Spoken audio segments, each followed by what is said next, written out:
ಎಲ್ಲ ನಾನು ಆಡಳಿತ ಯಂತ್ರದ ಅಧಿಕಾರಿಗಳಿಗೆ ಅವ್ರ ಕೋಆಪರೇಟಿವ್ ಇರಲಿ, ಪೊಲೀಸ್ ಡಿಪಾರ್ಟ್ಮೆಂಟ್ ಇರಲಿ, ರೆವೆನ್ಯೂ ಇರಲಿ, ಮತ್ತೊಂದಿರಲಿ, ನಾನು ಈ ಸಂದರ್ಭದಲ್ಲಿ ಎಚ್ಚರಿಕೆ ಕೊಡ್ಲಿಕ್ಕೆ ಬಯಸ್ತೀವಿ ನಾವೆಲ್ಲ.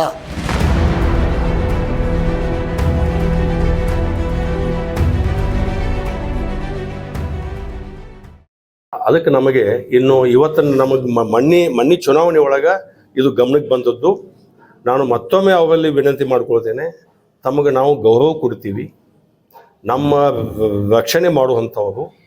ನೌಕರಿ ಎಲ್ಲಿಯಾದರೂ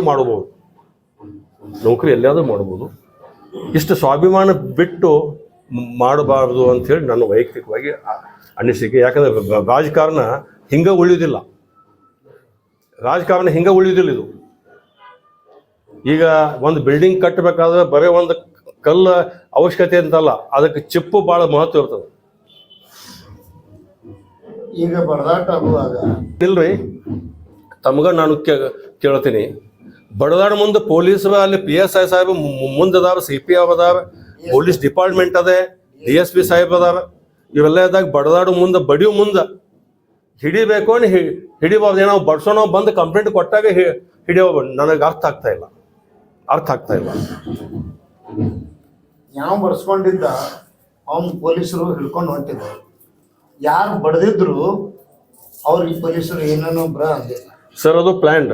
ಅದಕ್ಕೆ ನಾವು ಮಾಧ್ಯಮದ ಮಿತ್ರರೇ, ನಿಮ್ಮ ಮುಖಾಂತರ ಎಲ್ಲ ನಾನು ಆಡಳಿತ ಯಂತ್ರದ ಅಧಿಕಾರಿಗಳಿಗೆ ಅವ್ರ ಕೋಆಪರೇಟಿವ್ ಇರಲಿ, ಪೊಲೀಸ್ ಡಿಪಾರ್ಟ್ಮೆಂಟ್ ಇರಲಿ, ರೆವೆನ್ಯೂ ಇರಲಿ, ಮತ್ತೊಂದಿರಲಿ, ನಾನು ಈ ಸಂದರ್ಭದಲ್ಲಿ ಎಚ್ಚರಿಕೆ ಕೊಡ್ಲಿಕ್ಕೆ ಬಯಸ್ತೀವಿ ನಾವೆಲ್ಲ.